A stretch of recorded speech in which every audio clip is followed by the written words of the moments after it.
Bueno, mis amados, sigamos en la meditación de la palabra del Señor, Hebreos capítulo 3.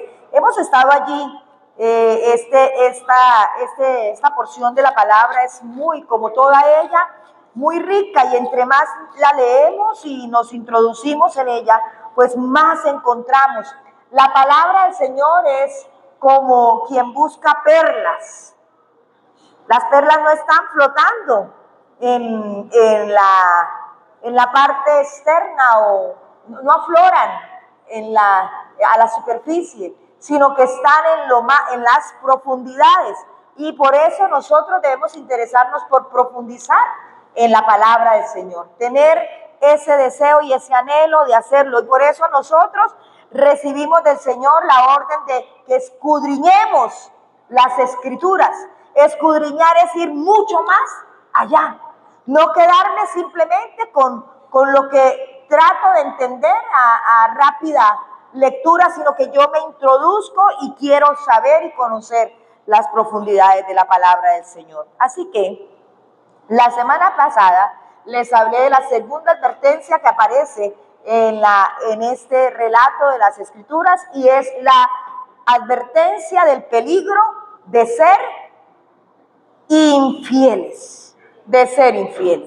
Y la infidelidad no se traduce en otra palabra que de pronto a nosotros nos parece más fuerte, si nos hablan de ser gente que es capaz de apostatar de la fe o caer en la apostasía. Y apostasía no es otra cosa que alejarme, separarme de Dios, negar a Dios.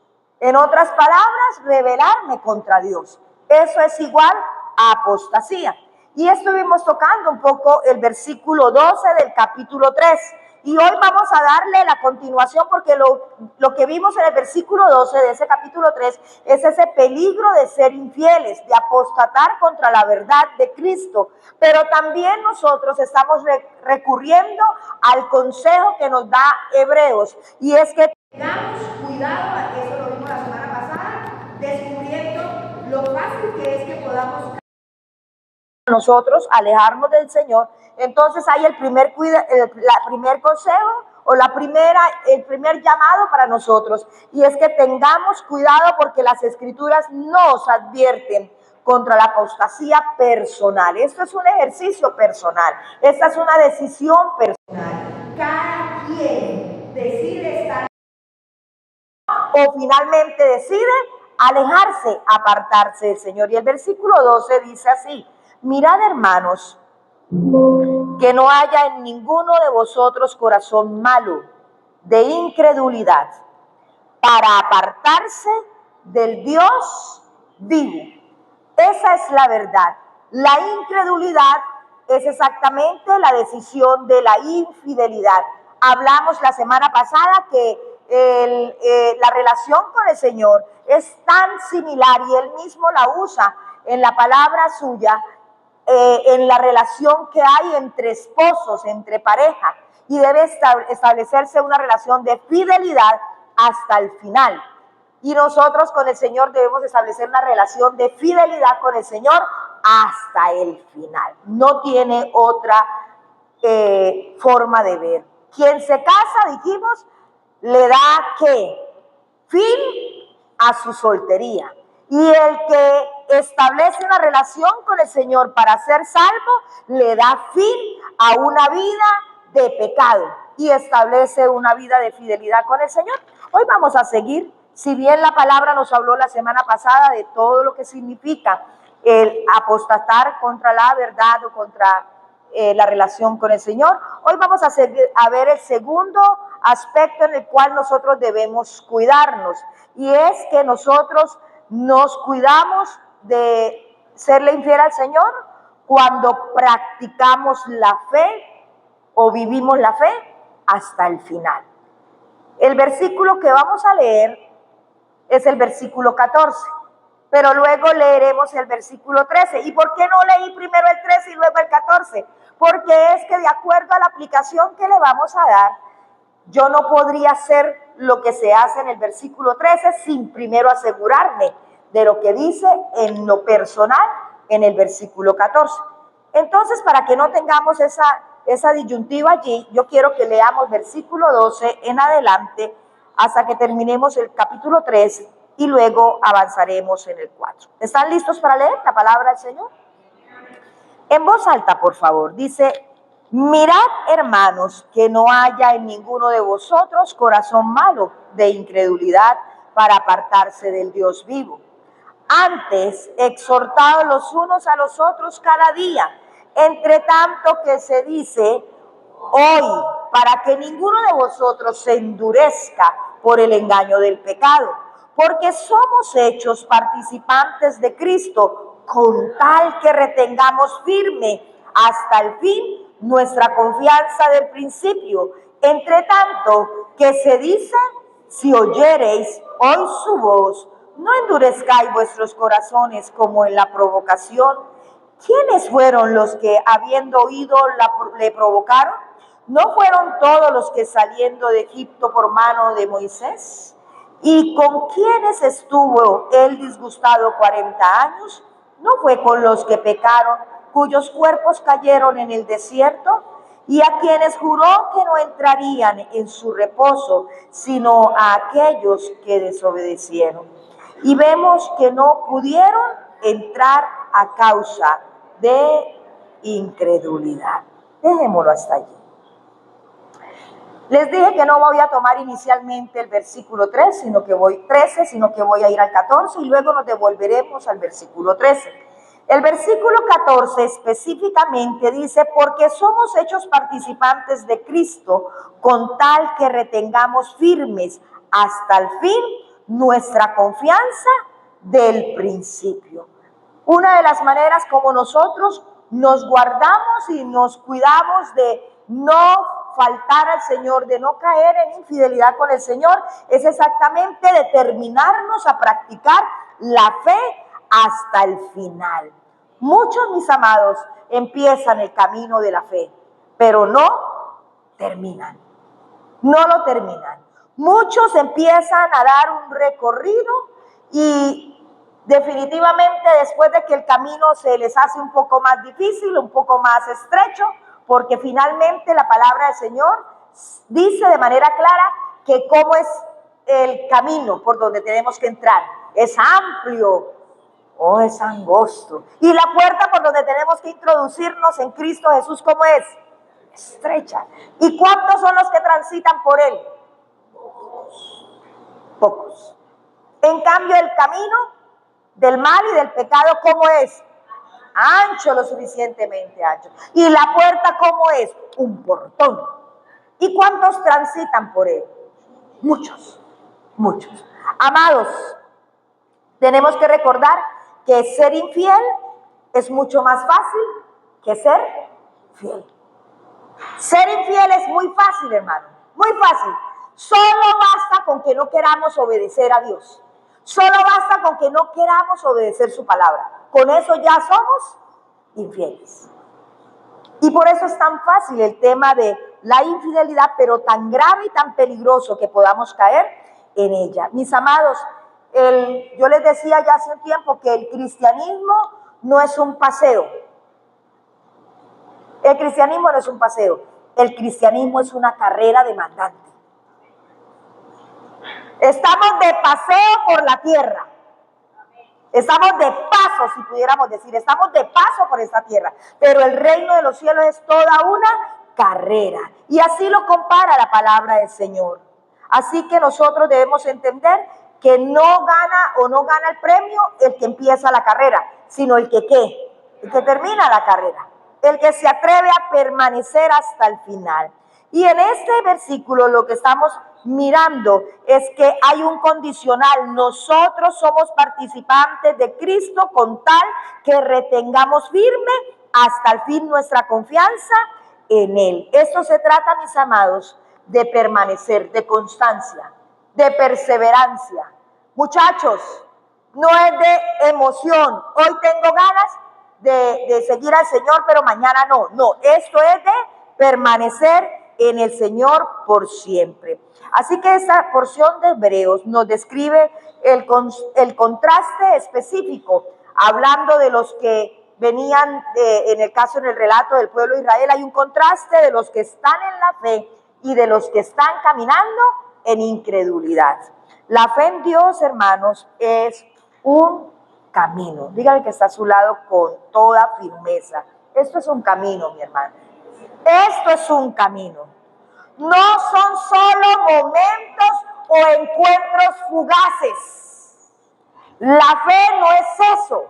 Hay mucha gente que se acostumbró a vivir la fe por momentos, por chispazos, por situaciones y por estados específicos o situaciones específicas, por circunstancias. No, la fe es un camino. El mismo Señor Jesucristo, exactamente en San Juan 14:6, lo declaró y lo dijo, exactamente, yo soy el camino, yo soy la verdad, yo soy la vida. Y nadie viene al Padre si no es por mí. Así que lo que necesitamos entender es que el cristianismo, mis amados, la fe es un camino. Y desde el inicio de la iglesia primitiva, así se reconocía a la iglesia. Hechos capítulo 9, versículo 2, describe exactamente la condición del cristianismo o de la fe como los del camino, como los que estaban en el camino. Dice, y le pidió cartas para las sinagogas de Damasco, a fin de que si hallase algunos hombres o mujeres, ¿de qué? De este camino, los trajese presos a Jerusalén. ¿Quién fue el que se puso en ese trabajo? Saulo de Tarso. ¿Cómo conocían a los practicantes de la fe en ese tiempo? Como la gente ¿de qué? Del camino. Del camino. Así pudiéramos leer también Hechos capítulo 12, 25. Hechos tiene como unas 6, creo, 1, 2, 3, 4, como 5 o 6 citas donde describe a los practicantes de la fe como gente del camino. Dice así que Pedro estaba custodiado en la cárcel, pero la iglesia hacía sin cesar oración. Hechos capítulo 18, 25, hijo. Es 18, 25. 18, 25. Ahora sí. Ese había sido instruido en el camino del Señor, y siendo de espíritu fervoroso, hablaba y enseñaba diligentemente lo concerniente al Señor, aunque solamente conocía el bautismo de Juan. Y si usted quiere leer Hechos también, capítulo 19, versículo 9 y 23, va a encontrar la misma expresión. Hechos 22, 4, por favor. Hay otra cita donde se describe. Dice, perseguía yo. ¿Qué era lo que perseguía? Este camino hasta la muerte, prendiendo y entregando en cárceles a hombres y mujeres. El apóstol Pablo y todos los de la época reconocían que los que practicaban la fe eran así descritos, como gente que está avanzando en un camino. Usted y yo debemos ser reconocidos en esta ciudad por gente que recorremos el camino de la fe. Avanzamos en esta carrera de la fe. Mis amados, nuestro viaje por el camino de la fe comienza, sí, en un evento, sí, en un encuentro, pero no nos permitimos vivir solo de encuentro, sino que nos permitimos entender que cuando nosotros nos encontramos con el Señor, nosotros somos movidos al arrepentimiento, creemos, nacemos de nuevo, Dios pone de su espíritu dentro de nosotros y somos parte del cuerpo de Cristo en la tierra. Y no nos detenemos allí, sino que empezamos a crecer y crecemos en la gracia. Cuando semana a semana, día a día, mes a mes, año tras año, estamos en constante crecimiento, porque el crecimiento se debe dar todo el tiempo, hasta que lleguemos ¿a qué? A la medida de la estatura del varón perfecto. Nosotros entonces en este viaje, en este peregrinar por la tierra, estamos en constante crecimiento espiritual. Ese es nuestro viaje, mi amado. Así que, hermanos, el estancamiento es muy, pero muy peligroso. Es muy peligroso. En el camino de la fe, estar estancados es muy, pero muy peligroso. En el camino de la fe nadie se debe detener. Todo el mundo debe avanzar. Avanzar, avanzar. ¿Cuál es nuestra meta? ¿Cuál es nuestro objetivo? Encuentro eterno con el Señor Jesucristo. ¿Cómo identificar entonces a los que caminan en la fe y los que no caminan en la fe? Hay características particulares. Si hemos leído de manera detenida todo el capítulo 3, empezamos leyendo desde el versículo 7 la descripción que hace el Señor acerca de este pueblo que por el llamado del Espíritu Santo les hace una y otra vez la recomendación de no endurecer el corazón. Característica de quienes caminan en la fe. Quienes caminan en la fe confían y tienen seguridad en Dios. Los que caminan en la fe se acercan a Dios diariamente, en dependencia total. No se acercan a Dios cada 8 días en el culto, no se acercan a Dios cada 15 días, cada mes, no. Es una constante cercanía y relación de fidelidad con el Señor. El que está caminando en la fe obedece, se somete a la palabra de Dios y al Dios de la palabra. El que está caminando en la fe desarrolla carácter paciente que soporta y espera hasta heredar las promesas. Esas son las marcas, las características de alguien que está caminando en la fe. Mi pregunta es, ¿su caminar está respaldado por estas características? Podemos nosotros mirarnos, porque eso es lo que nos manda a hacer el versículo 12. Mirad, hermanos, mirad si sí estamos perseverando, caminando en la fe, nosotros en nuestro diario vivir. Vamos a mirar algunas características de los que no se mantienen, no caminan, no permanecen en la fe. ¿Se centran en qué? En sus dudas, en sus temores. Se quejan, murmuran y están llenos de insatisfacción. Se rebelan, desobedecen la palabra y altercan con la autoridad de Dios. El carácter de ellos es impaciente. Este los lleva a retroceder y a estancarse. Se apartan perdiendo la herencia eterna. Que ninguno de nosotros tengamos este tipo de características en nuestro andar diario, porque entonces estaríamos caminando definitivamente en mucho riesgo, porque esas no deben ser las características de alguien que permanece en la fe. Hermanos, quiero llamar su atención de manera muy particular. Escuche atentamente, por favor. A veces nosotros no valoramos lo que el Señor nos ha dado.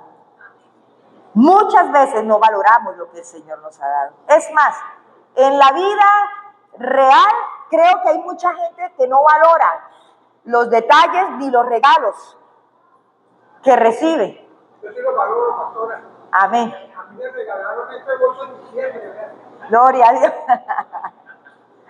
Regularmente la humanidad está plagada de mucha ingratitud y está plagada de mucha inconformidad. Y a veces es tan terrible que nosotros como seguidores del camino de la fe no valoramos 2 dones o 2 regalos indescriptibles para nosotros de parte de Dios. Mis hermanos, la fe es un don de Dios.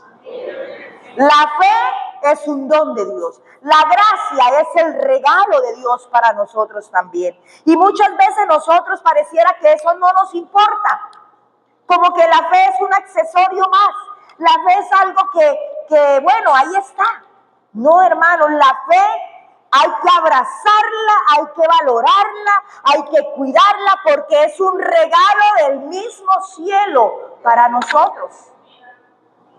La fe es de Dios, proviene de Dios y es el regalo de Dios para cada uno de los seres humanos. Así que la fe y la gracia necesitan o son esenciales para nuestra vida espiritual. La fe es esencial para que usted crezca en el camino del Señor. La gracia es esencial para que nosotros podamos avanzar en Él. Así que no podemos olvidar que necesitamos ser buenos administradores de la fe y de la gracia. Buenos administradores de la fe y de la gracia, mis amados. Es necesario que así lo hagamos. 1 Corintios capítulo 2, versículo 1 y 2 nos habla exactamente de este particular. Y estoy empezando por poner en contexto esa verdad de perseverar en la fe. Muchas veces perseveramos en cualquier otra cantidad de cosas que no son determinantes. Algunos son muy juiciosos y perseveran en el ciclismo para mantener. Eso es necesario, ¿cierto, hermano Oscar?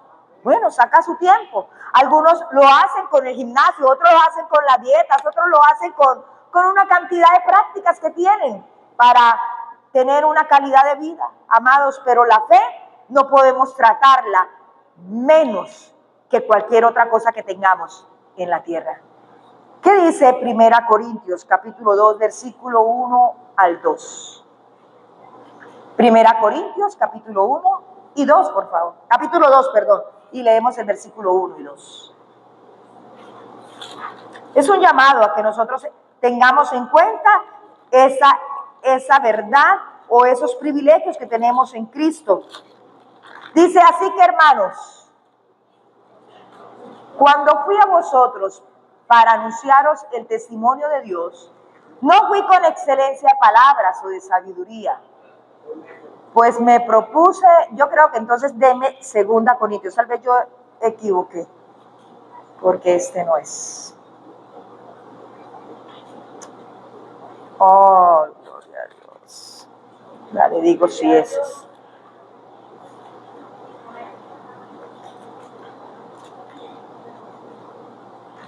Tú me diste ahorita primera.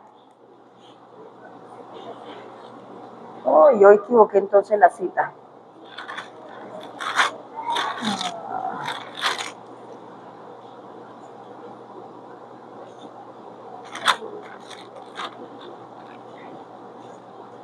Sí la equivoqué al escribirla tal vez. Habla de administrar con fidelidad la fe. Si alguien lo ubica, le agradezco. Primera de Pedro capítulo 4, versículo 10. Avancemos en esta otra cita, por favor. Primera de Pedro 4, 10. Dice así la palabra del Señor.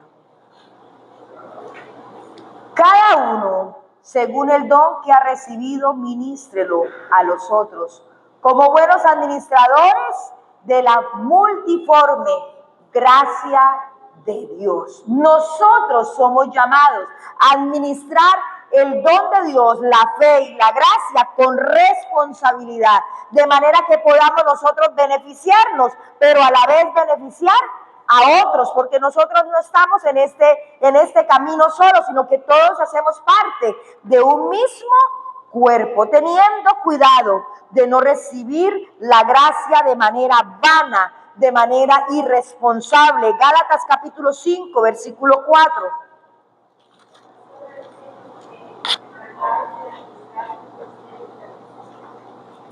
¿Qué cita? De 1 Corintios. Entonces sí, miremos a ver. Podemos leer Gálatas 5:4 a la voz de 3. 1, 2, 3. De Cristo os delicasteis, los que por la ley os justificáis, de la gracia habéis caído. 2 Corintios capítulo 6, versículo 1 y 2. Esto hablando, mis amados, de la verdad de nosotros valorar y no tener la gracia de Dios, un don tan precioso en el plan de Él para con nosotros, y desviarnos y tener en poco. Dice así pues, nosotros como colaboradores suyos os exhortamos también a que no recibáis en vano la gracia de Dios. Sigamos. Porque dice, en tiempo aceptable te he oído y en día de salvación te he socorrido. He aquí ahora el tiempo aceptable, he aquí ahora el día de salvación. Y quería como afirmarles, hermano, de ver la fe, el camino de la fe, como el más grande regalo que usted y yo hemos recibido, y ver la gracia como el tesoro más grande que nosotros tenemos ahora y para la eternidad. No podemos tener esos dos valores tan grandes en un estado como de falta de reconocimiento, porque eso nos lleva a ser infieles con el Señor. Cuando nosotros elevamos las cosas espirituales en el rango que deben estar, nosotros las trataremos con el respeto y el compromiso que requiere cada una. De otra manera, quiero también decirles que si bien la palabra nos está mandando a ser buenos administradores de la fe y de la gracia del Señor, también quiero decirles que la misma palabra habla de los resultados que tendremos que recibir frente a la buena o a la mala administración que hagamos de estos recursos o de esta bendición que Dios nos da. Quiero que vayamos a Mateo capítulo 25, versículo 14 al 30, nos da una exposición clara de cuál sería el final de nuestra administración, para bien o para mal.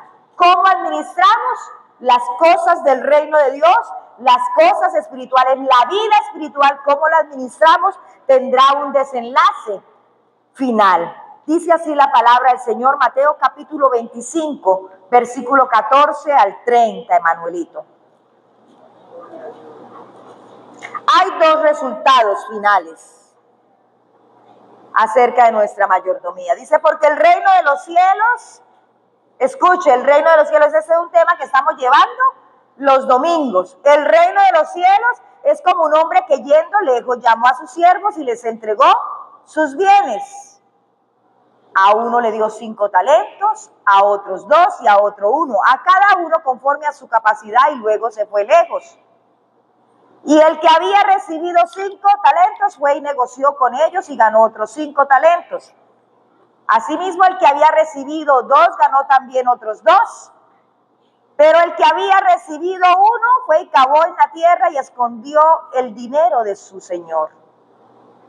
Después de mucho tiempo vino el señor de aquellos siervos y arregló cuentas con ellos.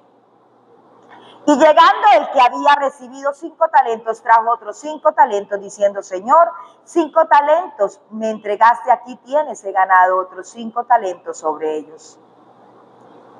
Y su señor le dijo, ¿cómo le dijo? Bien, buen siervo y fiel, sobre poco has sido fiel, sobre mucho te pondré, entra en el gozo de tu señor. Buen administrador, ¿cierto?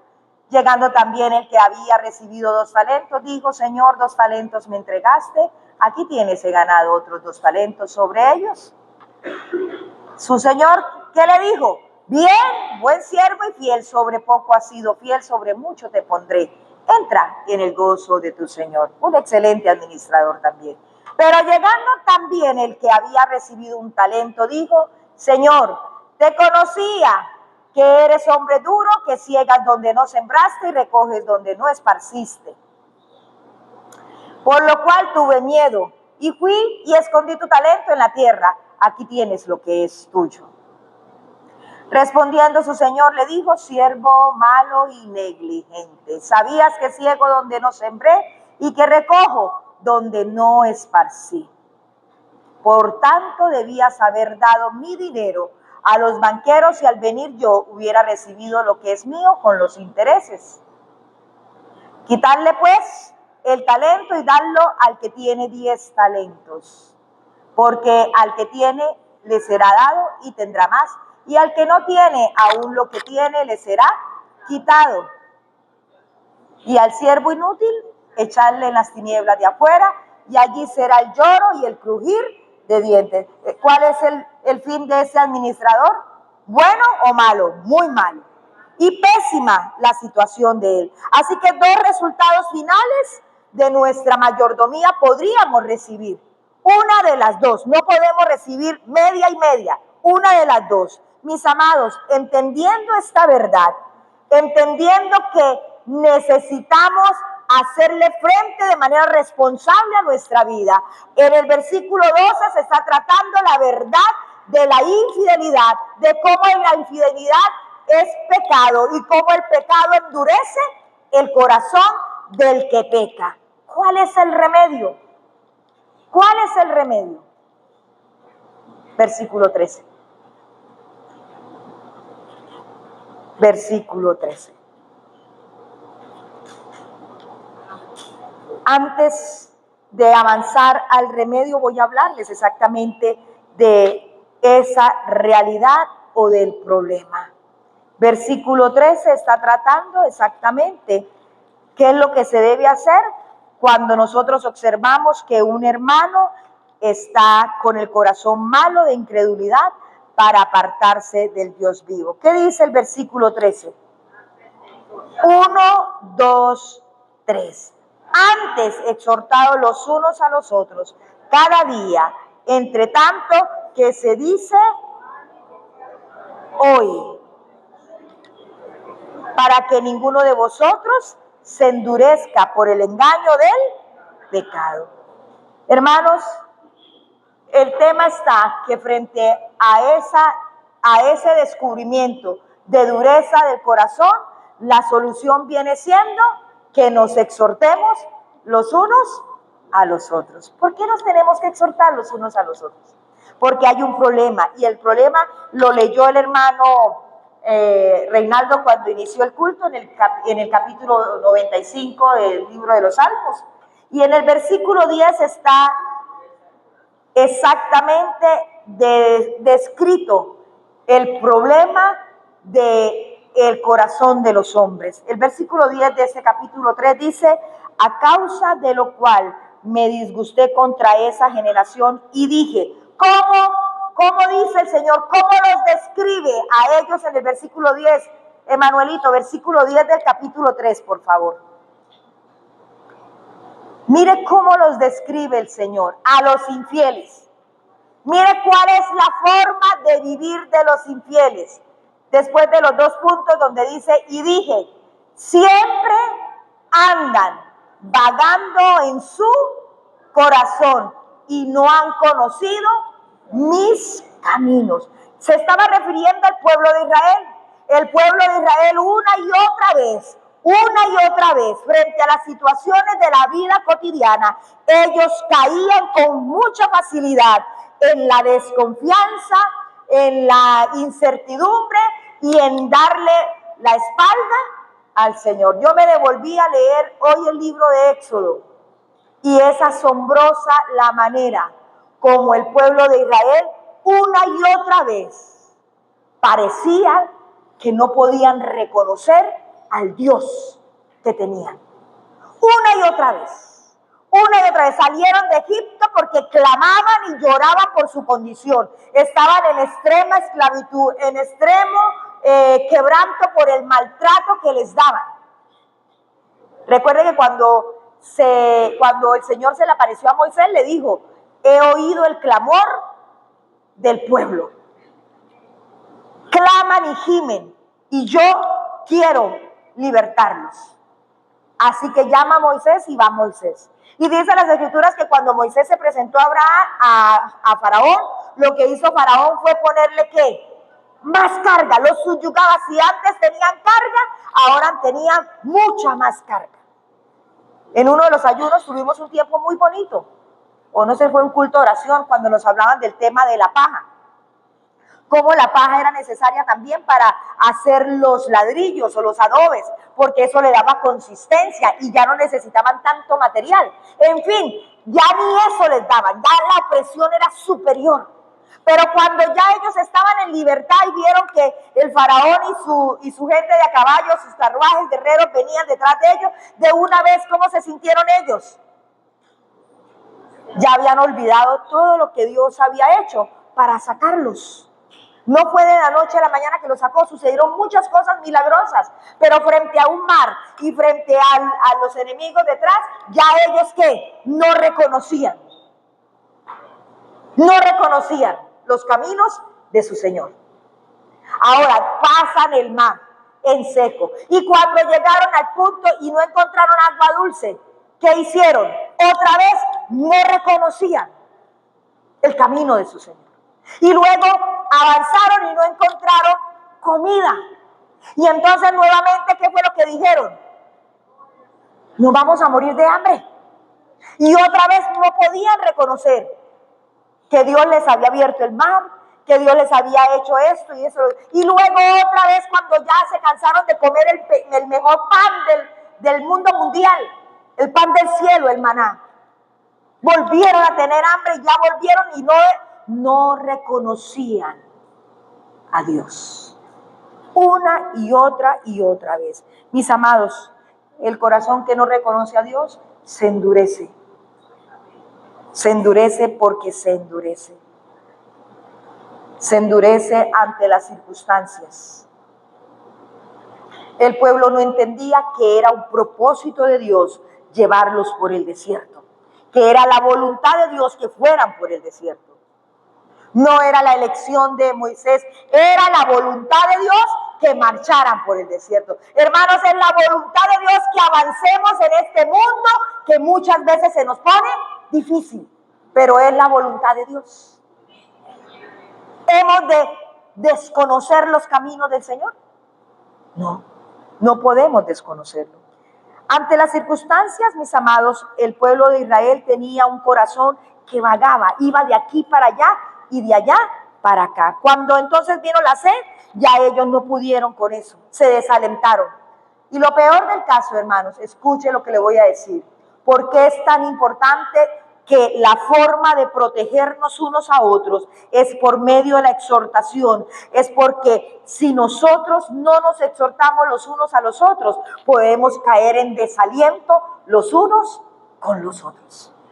El pueblo de Israel empezó a caminar en esa práctica y entonces los unos se encargaban de desalentar a los otros. Es más, le voy a dejar mucho más claro. Si usted lee el libro del Éxodo, en el libro del Éxodo dice que al salir el pueblo de Israel de Egipto, también salieron muchas personas de otros pueblos extranjeros y ellos mismos en el caminar por el desierto le decían a los israelitas, les hablaban, les decían, no, esto está terrible, nosotros por aquí vamos a echar muy malo. ¿Y qué hacían los israelitas?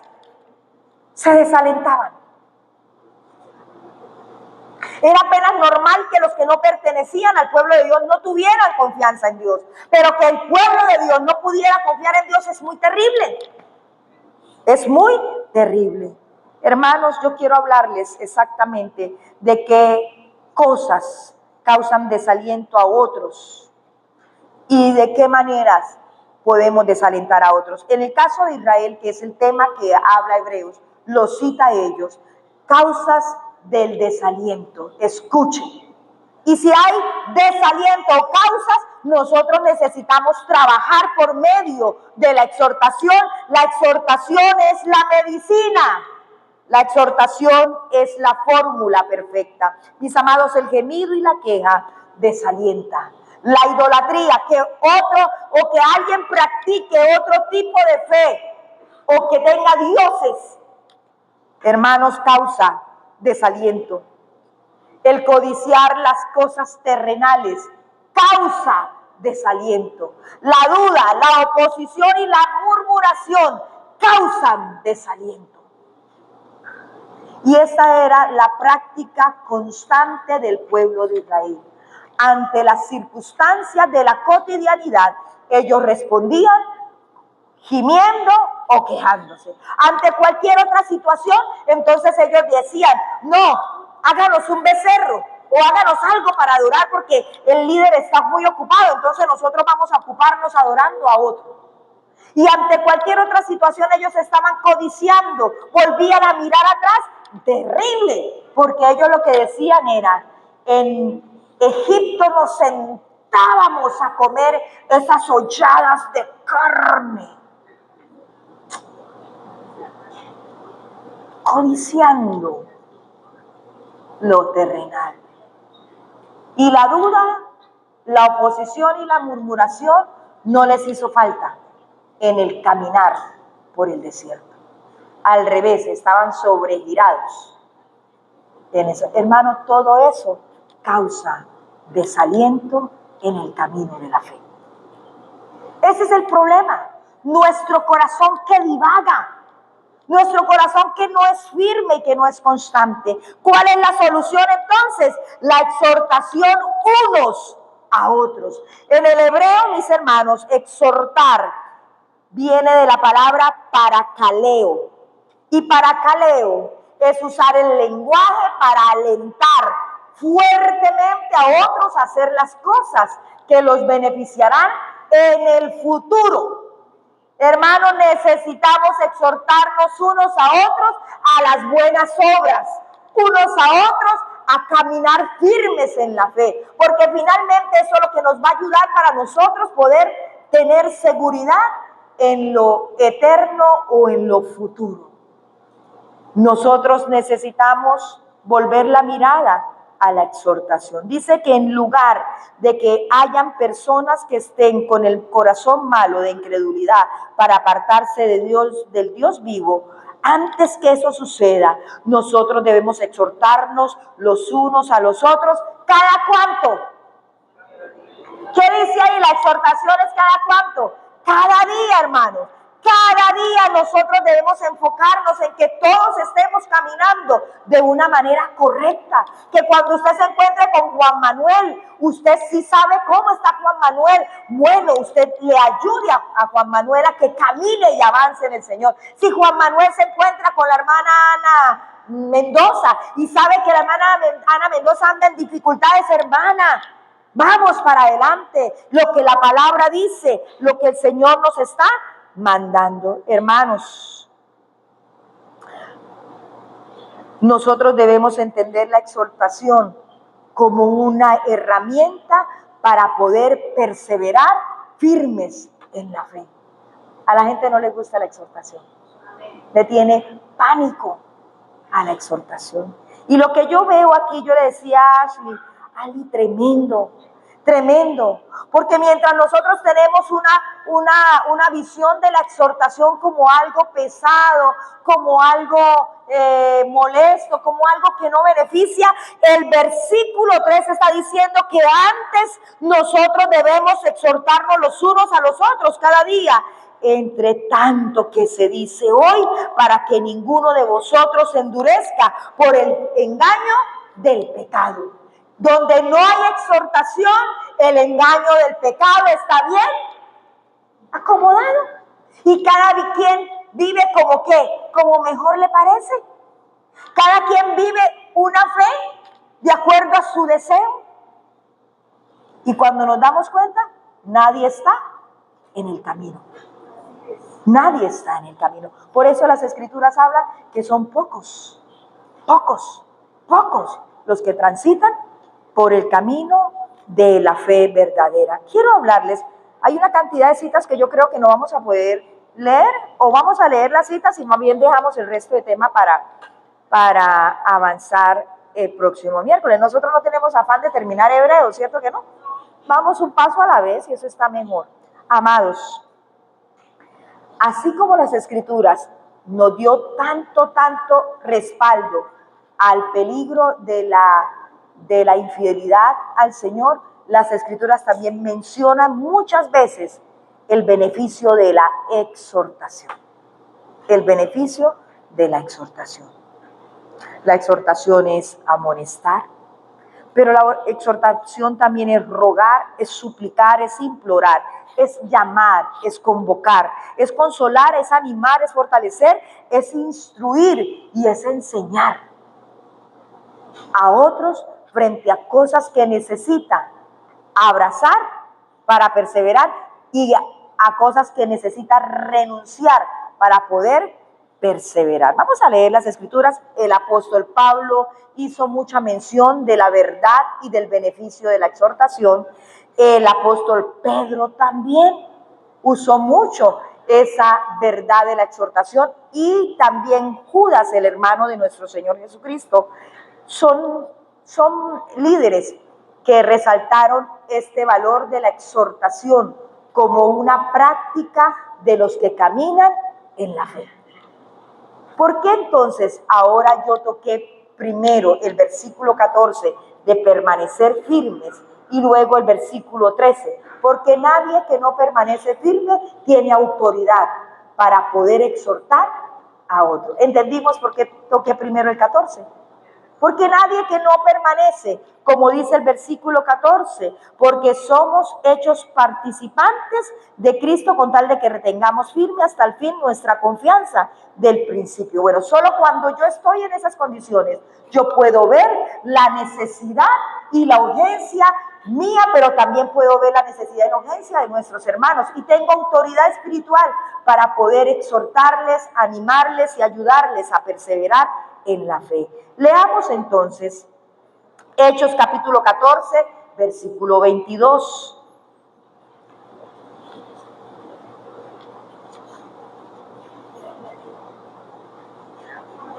Dice así: confirmando los ánimos de los discípulos. Miren cómo se confirman los ánimos de los discípulos.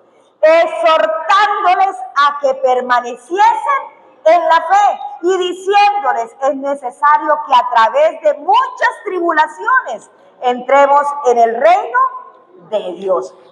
¿Usted escuchó esa expresión?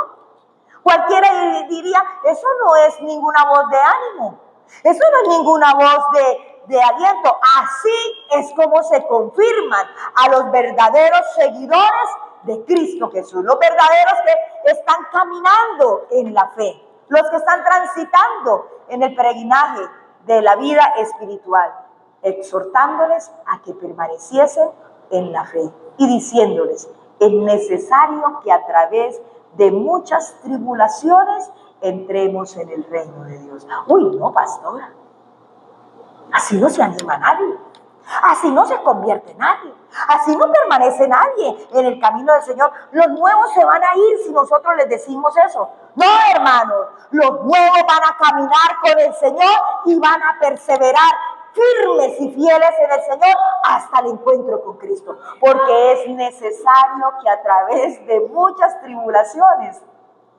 entremos en el reino de Dios. Nos exhorta la palabra, mucho, ¿no? Pero es la palabra.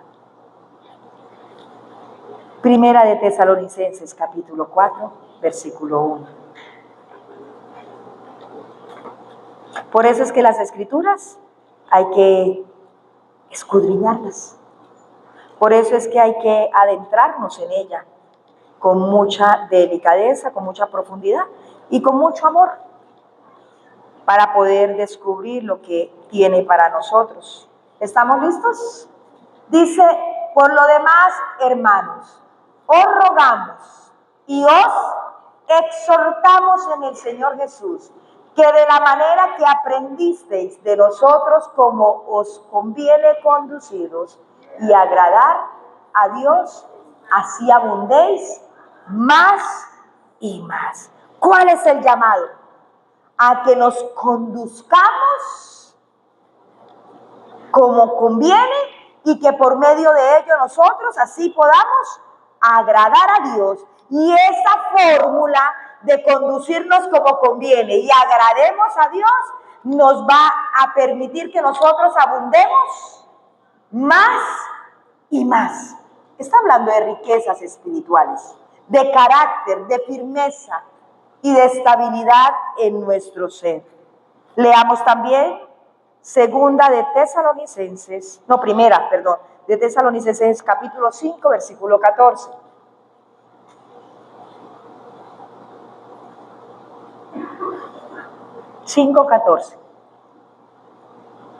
También os rogamos, hermanos, que amonestéis a los ociosos, que alentéis a los de poco ánimo, que sostengáis a los débiles y que seáis pacientes los unos para con los otros. Este es el ejercicio de quienes, de todos los que caminamos en la fe. Porque nosotros sí debemos preocuparnos o ocuparnos de lo que está viviendo nuestro hermano, de lo que avanza o no avanza. Si algún hermano está estancado, ¿qué toca? Revisar si está ocioso, si está con poco ánimo o si está débil. Y si está ocioso, ¿qué hay que hacer? Amonestarlo. Deje de estar ocioso. Y si está con poco ánimo, ¿qué hay que hacer? Alentarlo. Y si está un poco débil, ¿qué hay que hacer? Sostenerlo. De eso se trata la vida, el camino de la fe. Avancemos. Segunda de Tesalonicenses capítulo 3, versículo 11 al 12. ¿Será importante la tarea de exhortarnos unos a otros? ¿Necesaria? Sí, indispensable. Dice, porque oímos que algunos de entre vosotros andan como desordenadamente, no trabajando en nada, sino entremetiéndose en lo ajeno. Mire lo que hay que hacer. A los tales, mándalos y ¿qué? A los tales mandamos y exhortamos por nuestro Señor Jesucristo que trabajando sosegadamente coman su propio pan. Todo tiene un equilibrio, hasta en la parte del desarrollo personal. Ahí manda la palabra del Señor a exhortar exactamente esas conductas. Y tan terrible es que el que no tiene nada que hacer anda metiéndose en lo que no tiene que meterse. El ocioso anda en eso. ¿Cómo? Dañando. Por eso hay que exhortarlo, porque no está bien que eso suceda. Sigamos. Primera de Timoteo, capítulo 2, versículo 1. Quiero que esté analizando la constante encargo, el constante llamado a la exhortación y al cuidado.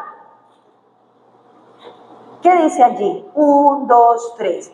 Exhorto ante todo a que se hagan rogativas, oraciones, peticiones y acciones de gracia por todos los hombres. Hermanos, en lugar de estar poniendo cosas en las redes sociales, en lugar de estar haciéndole bullying al uno, al otro o al gobierno, algo, hermano, lo que nos manda la palabra es a qué. Sinceramente, yo a veces veo publicaciones que me provoca decirle, ¿y por qué no se pone a orar mejor? A usted le está sobrando el tiempo. A usted lo que le está sobrando es tiempo. Ore. Los que agarran a mandarle a los hermanos, no se congregan aquí, pero le mandan a los hermanos una cantidad de cosas. Yo leo y yo digo, hay gente sin oficio. Hay gente sin oficio. Hay gente que no sabe qué hacer con la vida. La palabra dice, exhorta ante todo a que se hagan rogativas, oraciones, peticiones y acciones de gracia por todos los hombres. Si está muy preocupado, ore. Si está muy preocupado, busque al Señor para que el Señor le quite la preocupación y ayude a los que están perdidos. Pero hermanos, así es como se vive la vida de la fe. Y el camino de la fe se vive es así. Y por eso es tan importante el tema de la exhortación. Creo que sigue primera de Timoteo 5:1.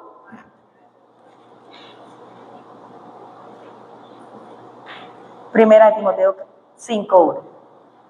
Mire esto tan bonito. Mire tan bonito. No reprendas al anciano, sino exhórtale como a padre. A los jóvenes, a los más jóvenes, como a hermanos. Sigamos. A las ancianas como a madres. Y a las jovencitas como hermanas con toda pureza. ¿Qué es lo que hay que hacer con los ancianos, con los jóvenes, con las jovencitas y con las ancianas?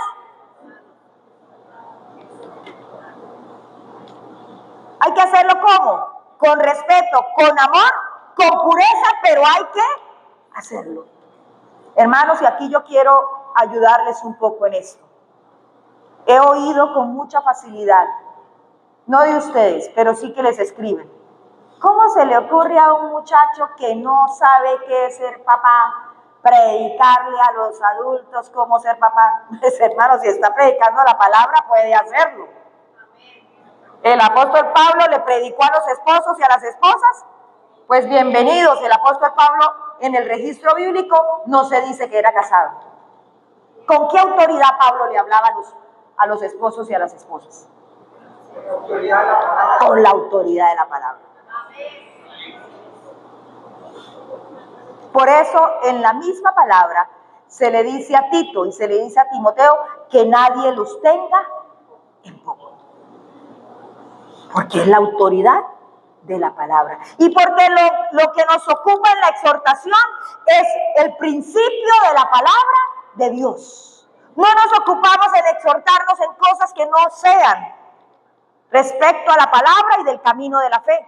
Nos exhortamos a la luz de la palabra, porque así es como nosotros podemos ayudarnos los unos a los otros, de manera que ninguno de nosotros se endurezca por el engaño del pecado. Amén. Por medio de la exhortación. Hermanos, ¿usted alguna vez ha sentido apatía y como que no quiere que de pronto lo exhorte? Y la palabra, pastora, habla y como tirándole.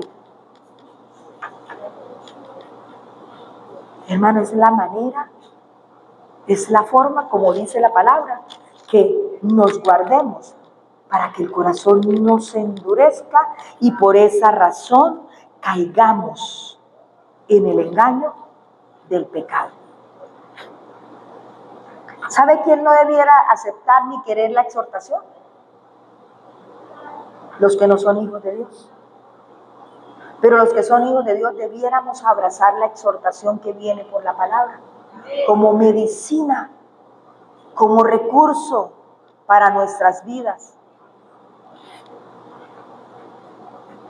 Segunda Timoteo, capítulo 4, versículo 2.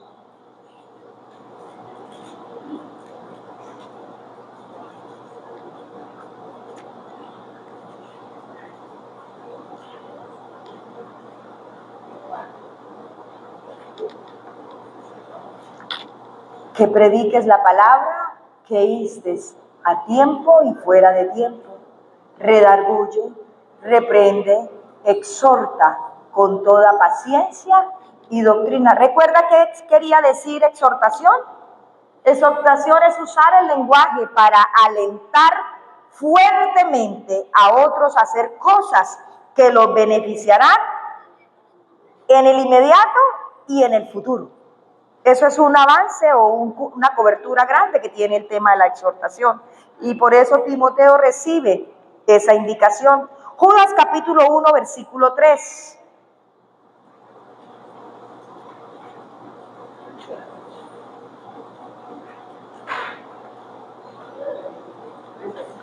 Dice así: y Judá dijo a Simeón su hermano, sube conmigo. No, papi, Judas. Yo dije, eso no estaba me mandó para jueces. Ahora sí. Amados, por la gran solicitud que tenía de escribirlos acerca de nuestra común salvación, me ha sido necesario escribiros. Mire, exhortándoos que contendáis ardientemente por la fe que ha sido una vez dada a los santos. Hermano, les exhorto a que contiendan ardientemente por la fe. No contienda por si este presidente, si el otro candidato, si aquí, si allá. Hermano, eso no es tema para los que andamos en el camino de la fe. Pero nosotros sí debemos contender por causa de la fe. Ahora, yo no le estoy diciendo que vaya y pelee con el vecino, con su mamá, con su papá. No. Ciertamente no es eso lo que Judas nos está diciendo. Pero sí nos está diciendo que nosotros debemos salvaguardar la sana doctrina, la fe que Dios nos ha dado como un don, y contra eso no se puede aceptar nada. Nada. Porque es lo que nos fue dada a nosotros. Nos fue dado. Primera de Pedro, capítulo 5, versículo 12. Vamos a leer el 12.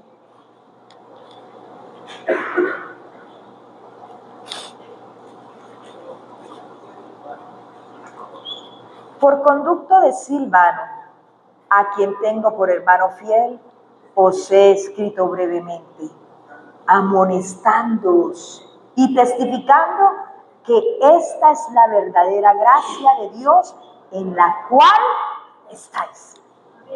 Bonito, ¿no? Nosotros debemos estar seguros de estar de verdad en la gracia de Dios y en el camino de la fe. Mis amados, podemos exhortar a otros cuando cumplimos lo que dice Efesios capítulo 4, versículo 29. Efesios 4, 29. Y creo que aquí es un punto muy neurálgico donde vamos a tener que corregirnos muchos y donde vamos a tener que revisar muchos para poder hacer lo que nos dice el versículo 13 de Hebreos, para protegernos los unos a los otros. Podemos leer en voz alta. 1, 2, 3. Ninguna palabra corrompida salga de vuestra boca, sino la que sea buena para la necesaria edificación, a fin de dar gracia a los oyentes. Nosotros no podemos hacer uso de la exhortación, por eso dejé para el final y no al principio. No podemos hacer uso de la exhortación si nosotros no llenamos los parámetros, si nosotros no estamos de verdad practicando y caminando en la fe, si nosotros de verdad no estamos alineados con la bondad y la verdad de Dios. Amados, si lo que va a decir siembra duda, desaliento, confusión, división y desviación, es tiempo de callar. Si lo que usted va a decir no produce edificación, yo creo que hay una diapositiva, Manuelito. Si lo que usted va a decir no produce edificación, es mejor hacer lo que dijo el Salmo. Pon guarda en mi boca. Pon guarda en mis labios para que no caiga en la tentación. Si lo que usted va a decir, hermano, tiene ese contenido, mejor calladitos. Pero si lo que usted va a decir edifica a otros, exhortándolo a que camine en la verdad del Señor, entonces hágalo en el nombre del Señor. Esté seguro que usted está llamado para edificar y para alentar a otros a caminar en la fe. Caminar en la fe. Hechos capítulo 13, versículo 15. Si es necesario que nosotros tengamos cuidado de lo que hacemos, de lo que hablamos. Sí, ya lo pedí. Hechos 13, versículo 15. Ya estamos terminando para irnos a casa. Y después de la lectura de la ley y de los profetas, los principales de la sinagoga mandaron a decirles: varones hermanos, si tenéis alguna palabra de exhortación para el pueblo, hablad. ¡Qué belleza!, ¿no? ¡Qué belleza! ¿Sabe de qué se está reflejando aquí? De una vida coherente, de una vida que finalmente uno puede reconocer que lo que va a hablar es algo que va a edificar. Yo creo que si no fuese así el concepto que se tenía de Pablo y de Bernabé, jamás le hubieran mandado a decir o a pedir semejante cosa. Varones hermanos, si tenéis alguna palabra de exhortación para el pueblo, hablad, es el momento. Hermanos, si usted tiene palabra para edificar a otro, hable, siempre será bien el momento para ayudar a otro a levantarse. Y como nadie puede edificar a otro sin estar edificado, nos edificamos en privado. Cuando nos edificamos en privado, entonces nosotros tendremos las fuerzas para edificar también a otros. Es necesario que usted y yo establezcamos una comunión con el Señor personal. Mi pregunta hoy es: ¿hay encuentros, hay conversaciones que solo producen desaliento, desánimo, confusión? ¿Qué producen sus encuentros? ¿Qué producen sus encuentros con sus hermanos?